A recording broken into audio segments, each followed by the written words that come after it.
Sorry for the slight delay in start today. We had a bit of a technical issue, but it's all sorted out now. Good afternoon. Welcome to Pervasive Media Studio. So these talks are live every Friday at 1 p.m, both here in the building and live online. So whether you're in Bristol or far away, you can join the conversation. My name's Vic. I'm the talent development lead at Watershed. I am a white woman with short brown hair, yellow kind of spotty top and navy culottes, which I've just been informed are very structured and wonderful. So I'm very happy about that. So every Friday we throw open the doors of Pervasive Media Studio for Open Studio Friday. So we offer you the chance to spend some time in the space hot desking alongside our residents and staff between 10 and 5 p.m.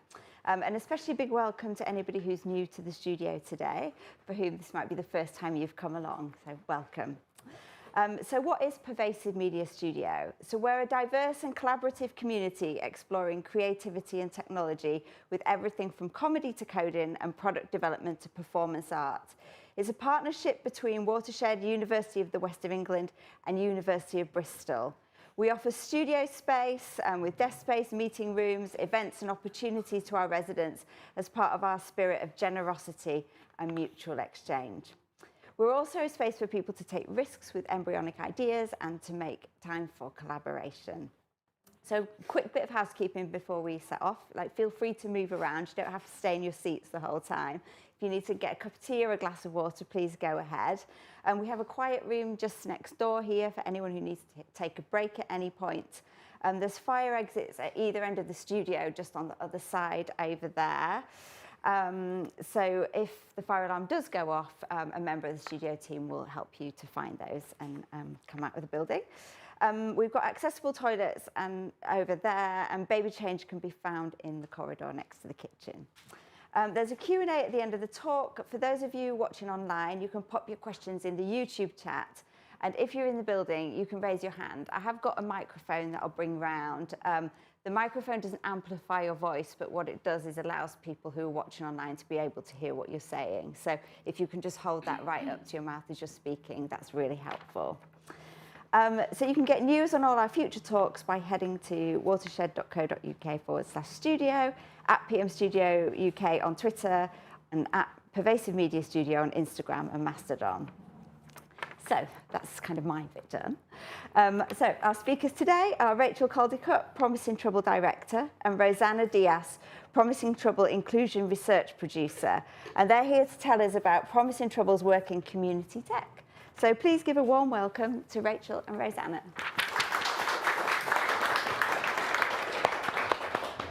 Hello, everyone. Now, firstly, you have to...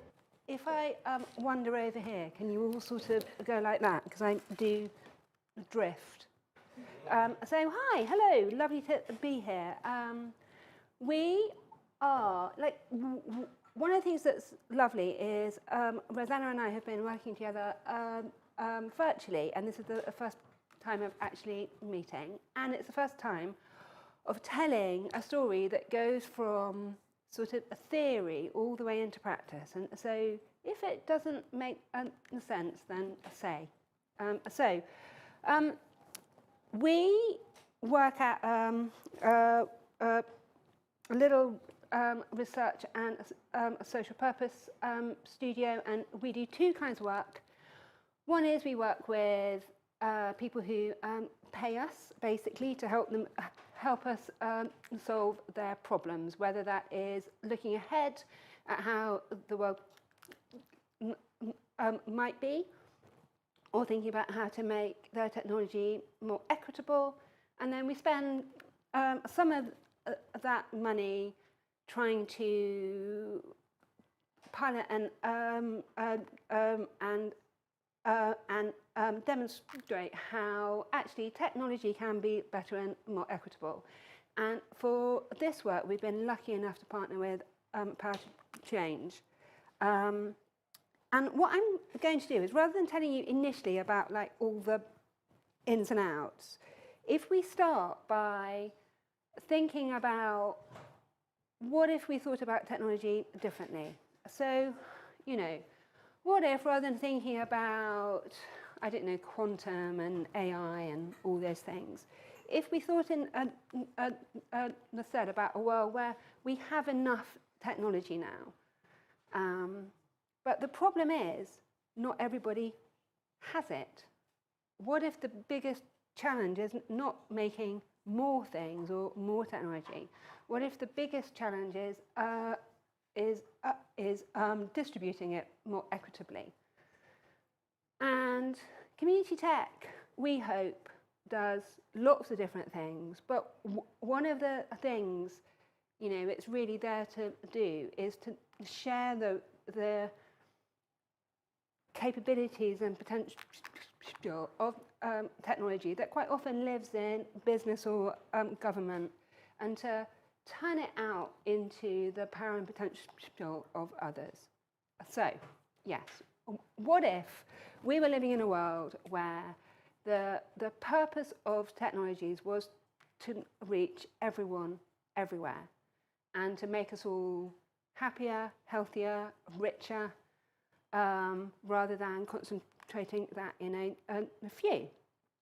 And I mean, I'm not here to talk about this, but I'm going to presume that everybody knows there's lots of problems with the way that technology is rolling out now, whether it is like thinking about the mineral resources that go into the hardware that power devices and hosting and all those things, whether it's thinking about the way that work is changed into often extractive, exploitative practices, whether it's thinking about actually all that data that is allegedly powering everything. You know, it really lives in physical places that use up water and energy that could be going into the land, you know. And so what if it didn't have to be like that? We think that there's a possibility to take a lot of the amazing activity that's already happening all over the country and to start to join it up slightly more. And so there's lots of incredible people, many of whom are here, I'm happy to say, who are creating technology that delivers the value to their communities, that redistributes wealth, makes better jobs, turns into skills. And that actually, at the moment, a lot of those organisations and people are doing it alone. And the power and potential of joining up is enormous. So that's the kind of like wavy, wouldn't it be lovely if a bit. And so there's loads of activity that's already happening. And so probably about 2.5 years ago now, I was doing a piece of research trying to understand some of the different ways that technology is being used at the beginning of the pandemic in communities where it hadn't touched previously. And actually in doing that, I found a much more interesting thing. And so I've been working on the internet since like 1996. I have a background in open source, in making, and like a lot of the energy that I think was very present. Did I just knock something? Oh well. In like the late 90s, early 2000s, which has got kind of swept away by big tech. Actually, it's still there, you know. And so someone like me who spends a lot of time working in policy, it's really easy to make policy against things. It's really easy to be talking about competition issues and, you know, harms and those kinds of things. It's often much easier to spot the goods. And so we started to notice as a part of this that actually there are lots of fantastic things that are happening where technology is being made within communities that those communities have the power and authority to look after. And our theory is that actually we need more of this. We need an abundance of it and for it to be joined up. Because doing that creates all kinds of benefits in terms of social connection, democracy, better jobs, all those things I said previously. And importantly, this is stuff that doesn't need to happen in the market, right? I'm trying to think where I was just. Oh yeah, and so I was at a thing yesterday talking about whether or not the government might create a digital pound. There's a consultation happening at the moment. And everybody in the room was saying, you know, the market has really messed up financial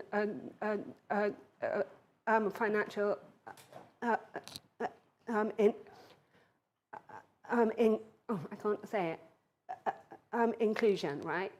It's created lots of instruments to make the rich richer and leave the poor poorer. And so if we're bringing in a whole new kind of money, why don't we do it in a different way? And lots of people in the room went, oh, I don't know about that, right? But there's a huge opportunity there. And so I will just give you a couple of examples of organisations who are doing that now. I don't know, because I don't know everyone. If anyone was at the Makers and Maintainers event, which we had this morning at North West, because I was actually somewhere else. But we've worked with the Path Change to award 10 organisations, not a huge amount of money, but a little bit of money to spend time developing, maintaining technology they already have to bridge that gap. Examples of how different community tech looks. It can be used to change social care. Equal Care Co-op is an amazing organisation who are not just changing how care is delivered and organised, but making better jobs. I think social care is this extraordinary oxymoron where the most kind of valuable work there is to do is devalued and turned into very extractive, poorly paid labour. So this is a way of both building relationships, making better jobs and delivering better care. We've got Trinity Community Arts. Is anyone from, I don't know. I think they're watching. Oh, okay. Hello, Trinity Community Arts, here at North West. So that they're working on ways of being able to own and manage their own data, rather than having to use tools that weren't working for them previously. Melissa here from We Can Make, who I'm sure everybody in the room knows, doing amazing work thinking about how to change housing. You know, so there's a real range here. And it's not like one sort of a thing. We've found there are people who want to change what's happening in their back office. There are people who want to sort out logistics. They want to communicate differently. We've worked with a couple of organisations who don't want to use Facebook, for instance, right? But they want different ways of connecting the community and talking. And so it can be all these different things. It can be whatever you as a community would want it to be. It's not, I think, the definition that really matters. I think the thing that matters is the value and the purpose. And so just before I hand over to Roseanna, I'll talk a little bit about, like, one of the reasons I think this is really important is it's not just, as I was saying, individual organisations and places and communities. It's what happens when all of these things come together. And, you know, there's a potential here to make a platform to create a different, like the home for a different kind of the system. And what I am really hopeful about is that over the next few years, that, you know, I really hope there's an opportunity to move away from this idea of like trickle-down economics, in which you build a science park and it has a cafe and a bus route, and then everyone's better off magically. I don't know how that works. But that actually what we're doing is we're building really meaningful, locally connected hubs all over the country that support each other and connect with the skills and infrastructure and knowledge. I mean, there's a lot there. It's hard to do, but I think there's an opportunity.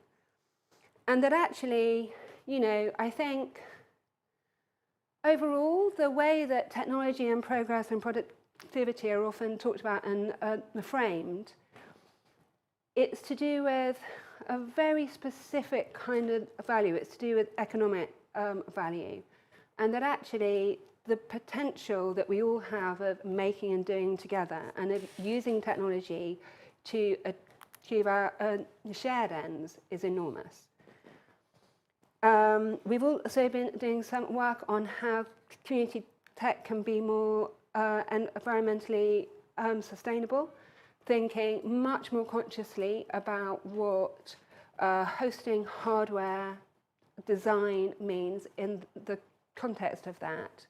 And if you think about it, it completely makes the sense that actually, rather than having a sort of amorphous blob of top-down tech, it's much more sustainable to be many small parts connected. So I will leave you, before I hand over to Roseanna, with this lovely, lovely thought that came out of one of the workshops that we did last year about how the value of having of local connections and allowing communities to answer their own questions, to not always be in a full dialogue with the centre, you know, to actually have the agency and ability to own that. And I don't know where I am with the slides, so I'm just going to like press some things and then hand over to Roseanna. Oh, and there are stickers. Have a sticker. I'm excited about this. So yes, thank you.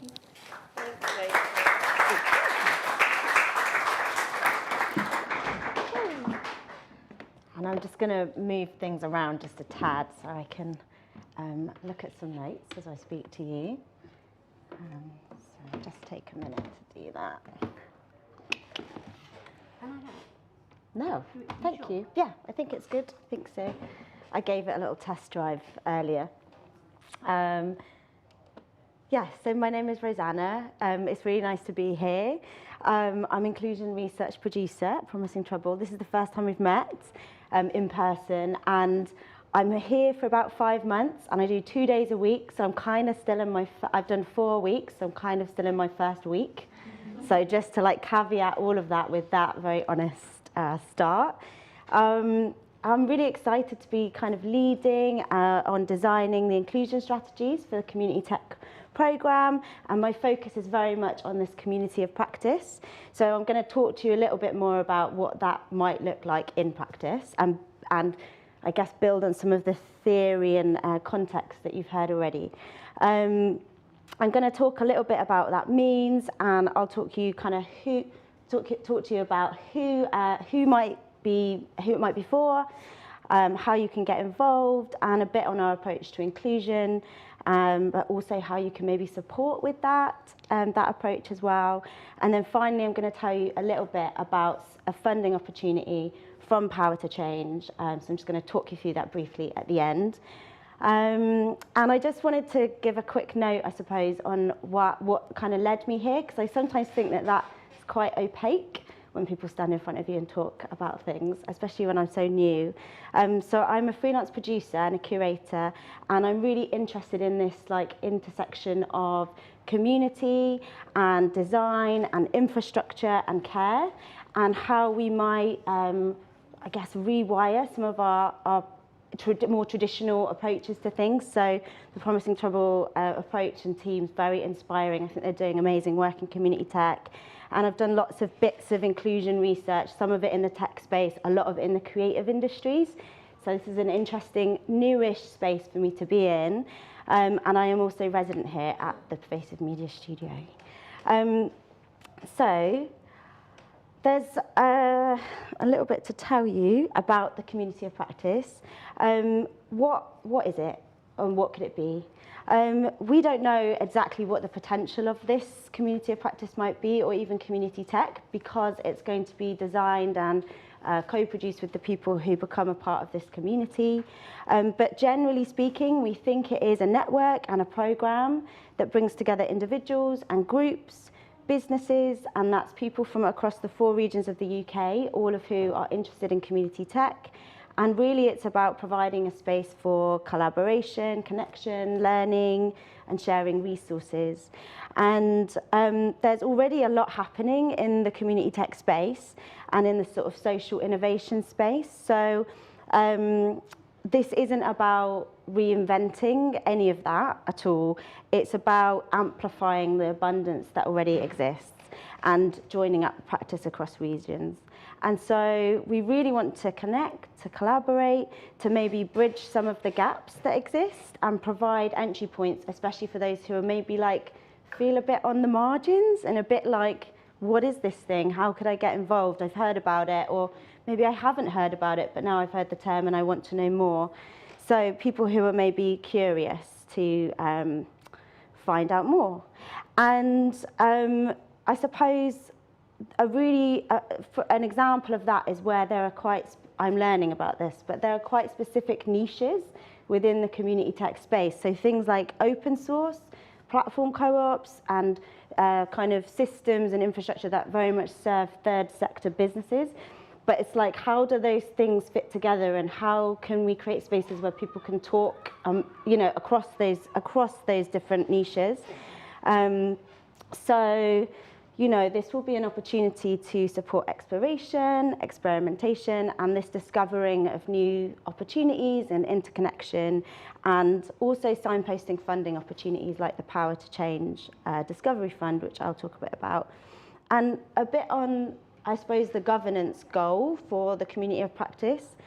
We really want that the governance and the space that we create to be as participatory as possible, also as adaptable as possible, and incorporating lots of different ways for people to feed back and constantly feed in and then iterate off the back of that. That's an iteration of the activity that we run, so it really serves people, but also the strategic direction that we take. And members are invited to collectively shape the governance processes of the community of practice, and so that it develops in line with like what they want and they need, but also how they envision that future governance to work. And I suppose to like achieve that community support, there's like baked into this is that we will need to hand over control, hand over and share resources, and proactively develop that legacy, like from now, from the moment that it's launching. And for that, the future to also have a support system around it, so that the community of practice can continue, if desired, as well by its members. So it's not about asking those that support the community of practice to kind of do it for free, but actually, how do you find ways to generate value that's really valuable for the people involved? And it might be financial, it might be other things, but so that they want to participate and want to grow this community of practice. And so further down the line, if it's desired, we can hand it over, because we see ourselves very much as stewards of this community of practice, and it's a very particular role to be taking. But you also need, within that stewardship, is the ability and the I guess the commitment to also let go when the time is right. And that is really, I guess, like an important tenet of that authentic, inclusive leadership. So trying to model that, we really want the space to be, you know, to embody that as well. So who's it for? All on the slide here, but just to run through that, it's really about anyone who's interested in exploring community tech so how technology can benefit their community. And we're going to ask you a question about whether there are people missing or there's anything missing from this slide. And we'd love to get your feedback on that. But as you can see, it's really broad, and there'll be different ways in for people. And we hope that it will be really diverse. And just a note on like communities, because we use that word so much, but like, what does it even mean?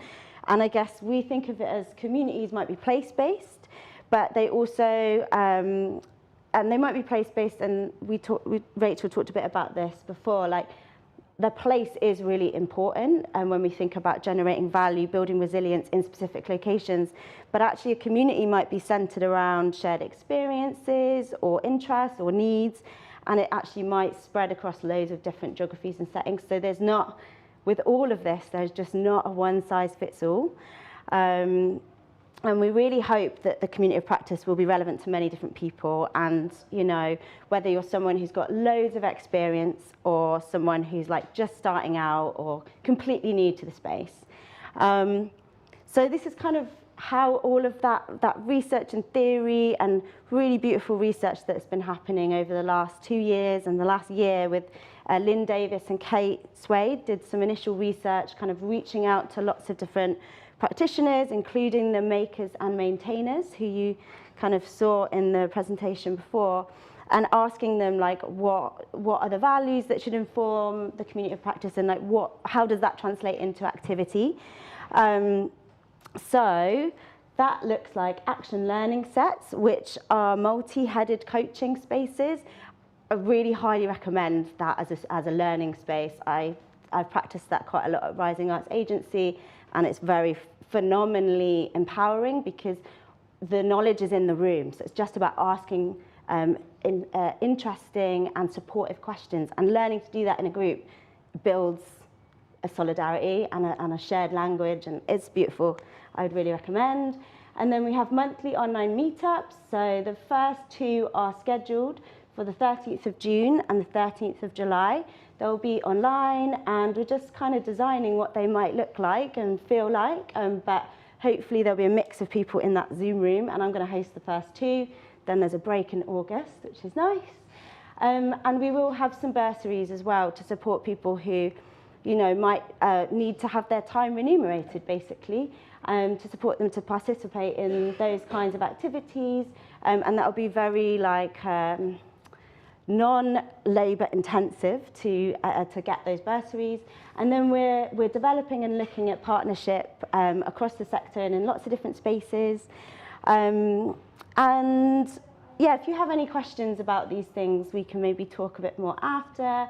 But it's all a bit of an experiment, I suppose, is the thing to say. We're just starting out, and we know that this community of practice and the community tech movement is built on collaboration. So that's a really key part of this. We're not standing here being like, this is the way to do it and these are all the answers, but trying to take a community-informed approach and then keep adding to that, that understanding as more and more people get involved. So, there we go. So I wrote a blog post. Yeah, in my first week. It's kind of digging into the kind of inclusion questions that we're asking, the things that we're thinking about. So I encourage you to have a look at that if you're interested in that side of this. It's very foundational to the whole thing. So there's just a few things I wanted to pull out for this kind of audience in particular, because I might need your help, if that's okay. So in the blog, I talk a bit about who we think is missing from the space. And so we did a team kind of session on this, and we felt like we have good connections in Bristol, quite good connections in Manchester. We've got our makers and maintainers who are dotted around, I think, England. Is that right, isn't it?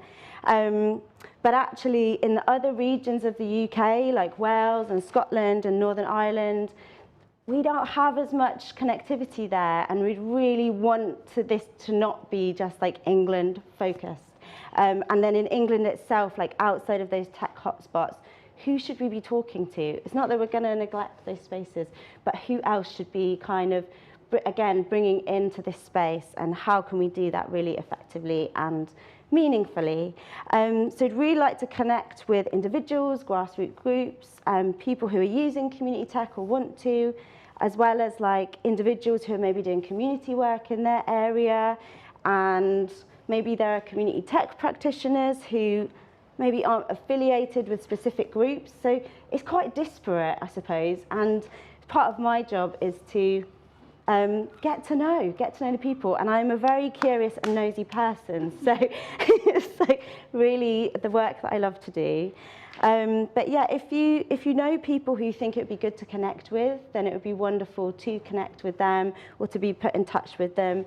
And I'm also very aware that, like my practice, and I think this aligns with the organisational kind of aims as well, is that actually those who are kind of marginalised in society, I do a lot of work with people of colour, those who are marginalised in society in myriad ways, when they are in leadership, like I really want to support them. So, for example, migrant-led businesses or POC-led businesses or disabled-led spaces, I really want to connect into these places and with these people.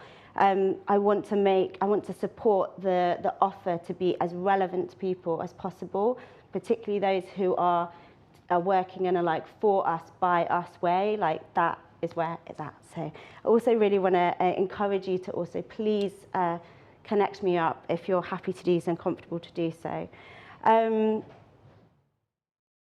Yeah, it's all about relationships. That was the next bit on my notes. It really is all about relationships. This is a starting point, and I guess we'll develop our relationships and ways of relating as we move through.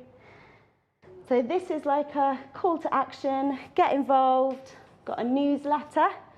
We've got the action learning sets, and also if you'd like to chat about working in partnership, collaborating, sharing, networks, anything like that, just give me a shout or email the hello email, and then I'm going to just like really quickly whiz through this new fund for Power to Change. It's called Discovery. It's coming soon in June. The aim is that it supports community businesses to explore and test community tech, so very focused on community businesses, and also to mention this is England focused. It's about if you have a challenge as a community business in your business or in your community kind of setting, it's about thinking about how tech might support you to mitigate, tackle that specific challenge. So it's quite a specific thing that we're asking for. It's also a cohort experience, which is really exciting. So it's still building that kind of community practice into it. And it's really aimed at people who are maybe doing this already, as well as those who are just discovering, because it's a feasibility study, essentially. And yeah, we talked about that. That's the offer. So 20 times £10,000, and it's over 6 months. And it's very flexible, which is amazing to have funding that's quite flexible. It can pay for your time. And you also get an additional pot of money of 2K to support your participation in the community of practice, meetups, those kind of things. And really cool, this bit. If you want to, it's optional, but if you wanted to, you could join this Design Hop program, which is run by CAST.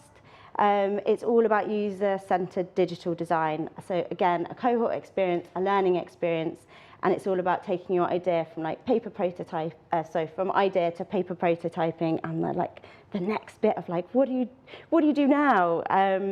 So yeah, the applications open soon, 1st of June. They're open for about 6 weeks. Loads more information on the website, and there's eligibility criteria. There's a few points to hit, but if you have any questions, Fergus and Rosie at Power to Change are very open and enthusiastic people, and they'd love to hear from you. So please spread the word about this. And then I think those are our contact details, and we're looking forward to taking your questions.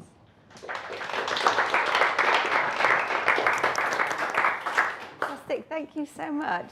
Does anybody have any questions that they would like to ask?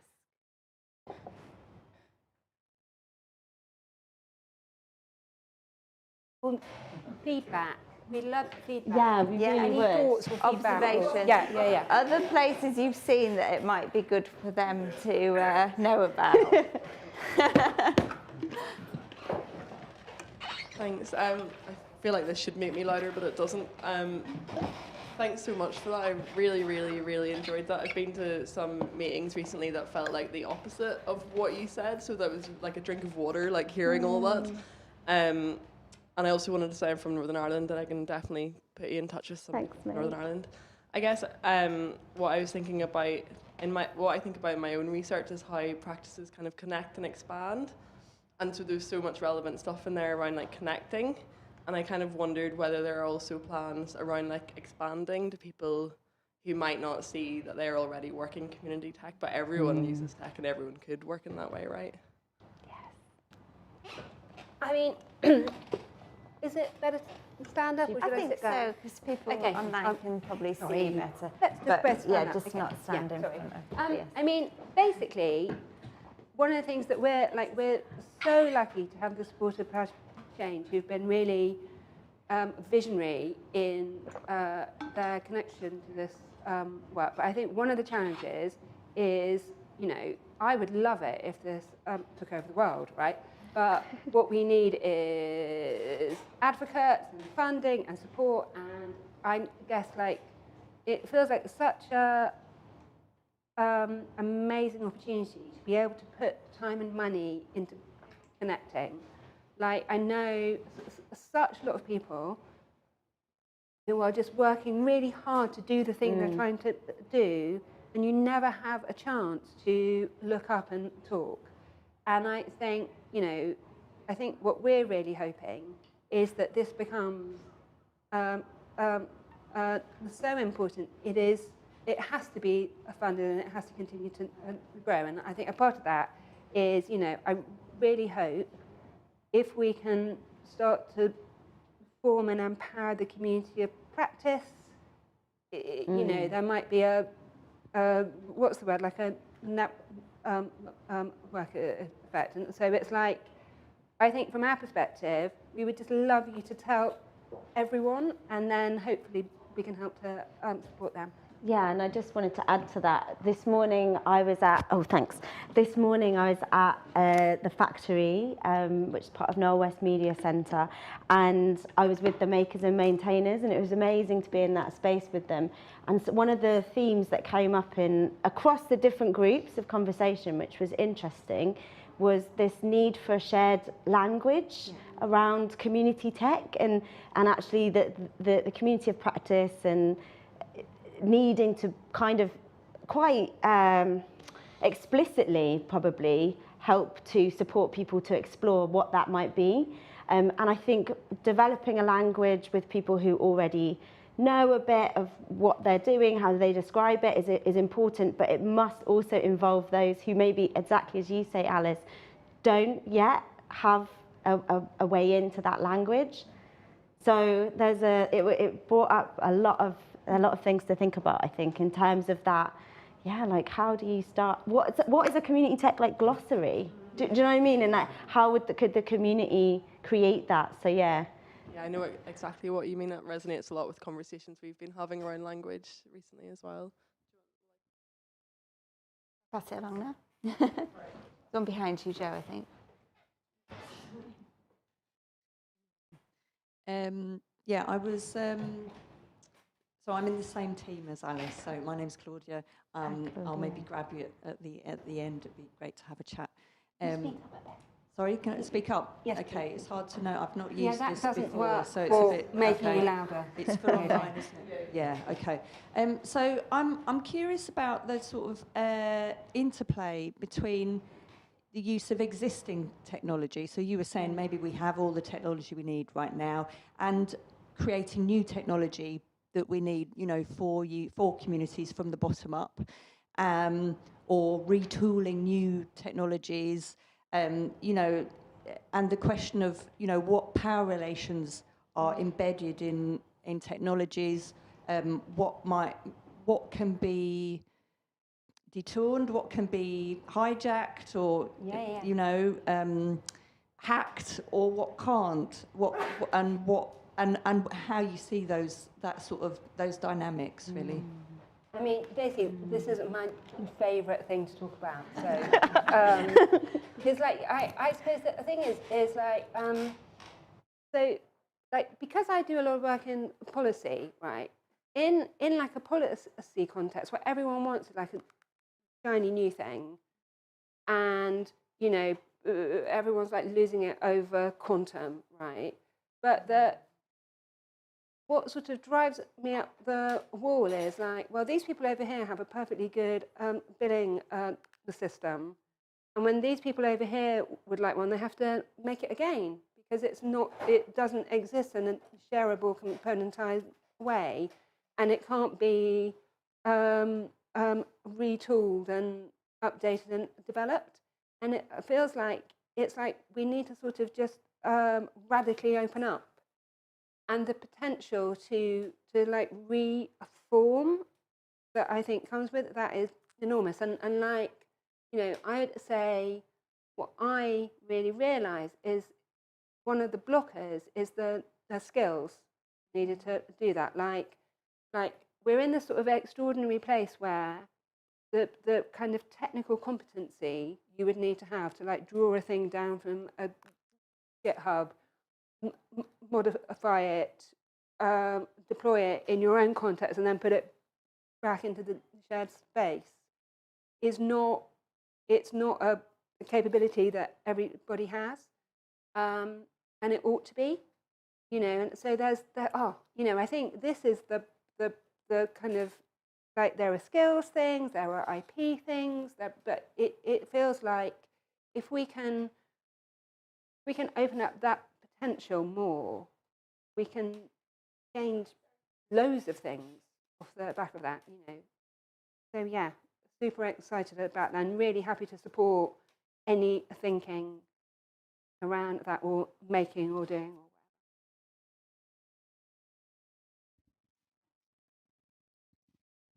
Hi, I'm Melissa from We Can Make and also part of Norwest Media Centre, and I'm also a trustee of Power to Change. So I'm 100% here for everything. And patron saint of the work. But it's just such an exciting space, and I think what's like really, just the energy of this is feeling part of a bigger thing now.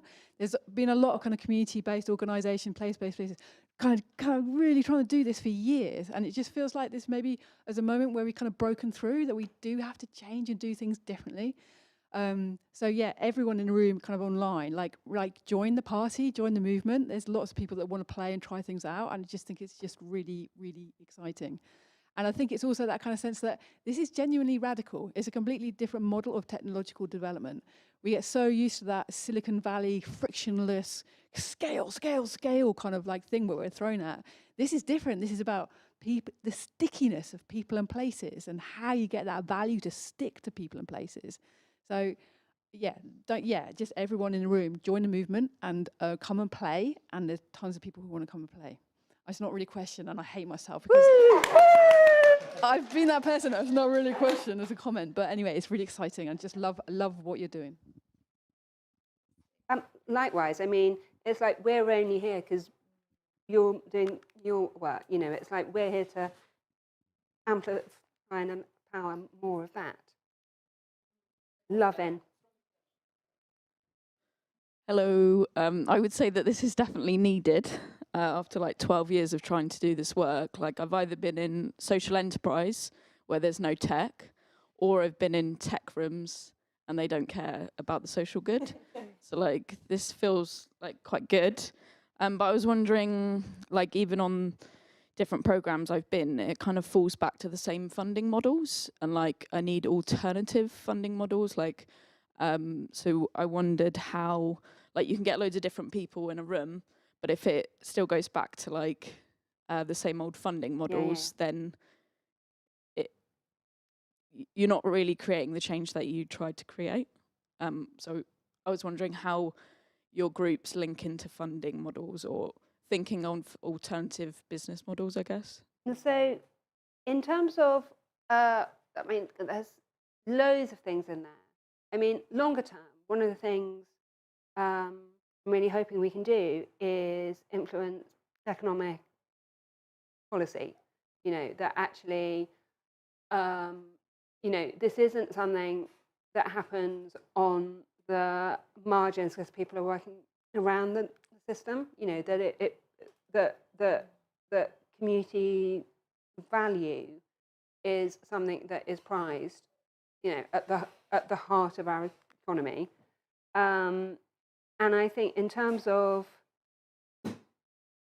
for us, as I was saying, we've been, you know, it's been amazing to work with change. And one of the things we want to work with the community of practice to understand more of is like, what kind of money do people need, how and when, and what support do they need to become self-sustaining?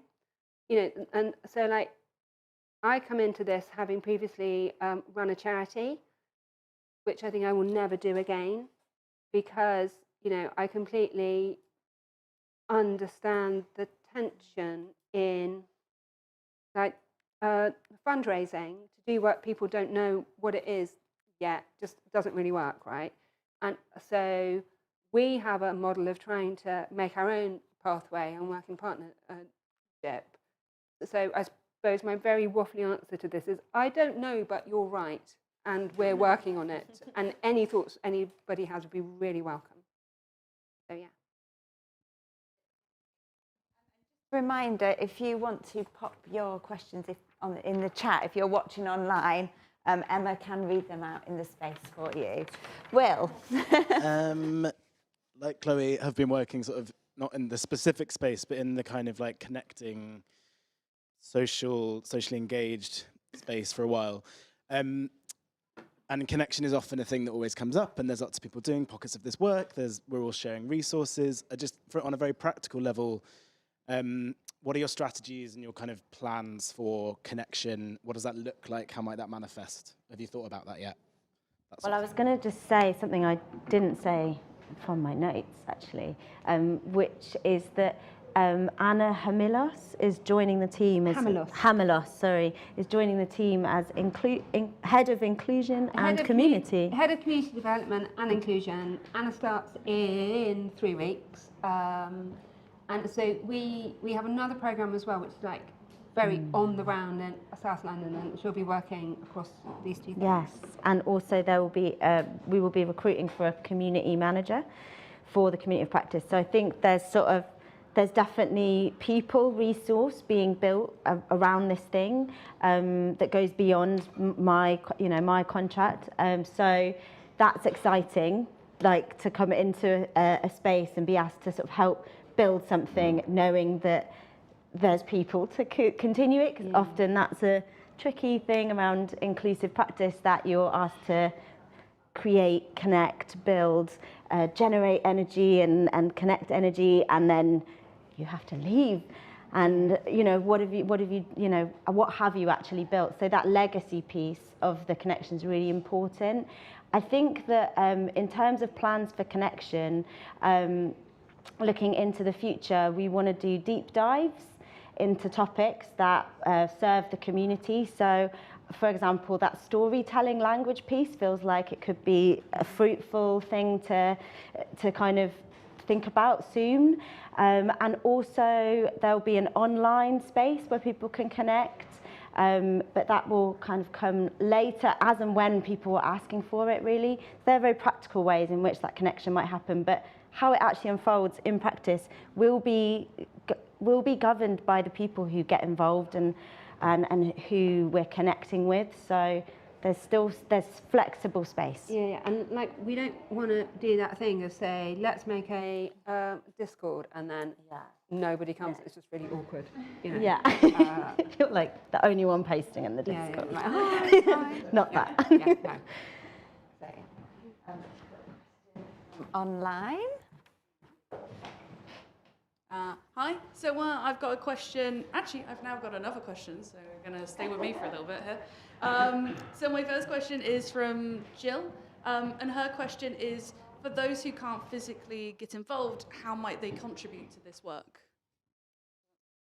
Yeah, so I think it will be a very hybrid community experience. So I'm really hoping that there'll be ways for people to get involved in different ways that work for them. And even in the case of our online monthly meetups, the first one is scheduled on the 13th of June. I think it's from 2 till 3 p.m. And the next one is the 13th of July, and it's from 11 till 12 p.m. So as we get started in offering these spaces for people to connect, particularly online, they will be at different times, and we'll be trying to figure out what works best for people, knowing that there isn't one size fits all. So just constant dialogue. And I'd really encourage that person, if they would like to get in touch with me, Roseanna at careful.industries.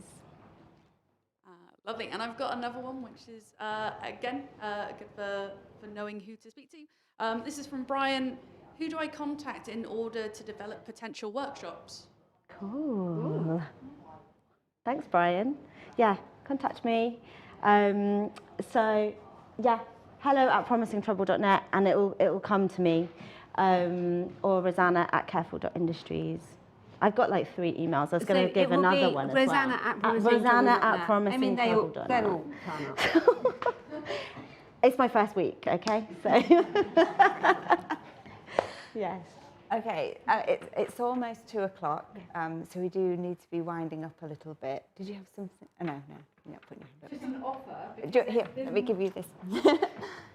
There's more community tech activity to come this afternoon. Oh, thank at you. Norwest Media Centre. Yeah. Oh, great. So there's going to be more talks, and there's going to be more things and drinks up at Norwest Mostly Media Centre. chatting. And chatting. Hanging out And and meeting hanging other out. makers and maintainers. And if anyone would like to cycle or get a voy through lovely green space, then I'll be cycling up there after this, so come and find me. That was it.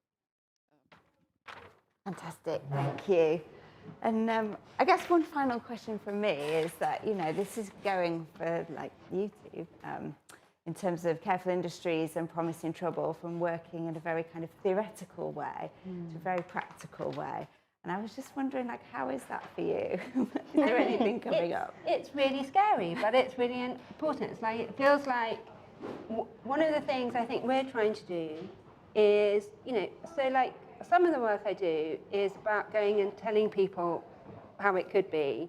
But what's much more powerful is the show, And if we can do those 2 things together, then, I think the potential is enormous. But equally, I'm so aware of the responsibility of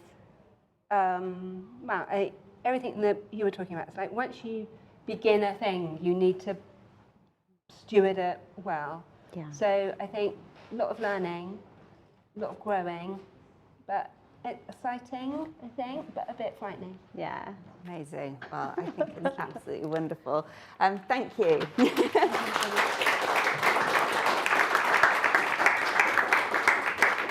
So just before we go, if you want to stick around on Hot Desk today or find out more about what we do, then please come and find one of the studio team. Can you put your hand up, studio teams? Emma and Martin in the back, and Joe's around somewhere as well.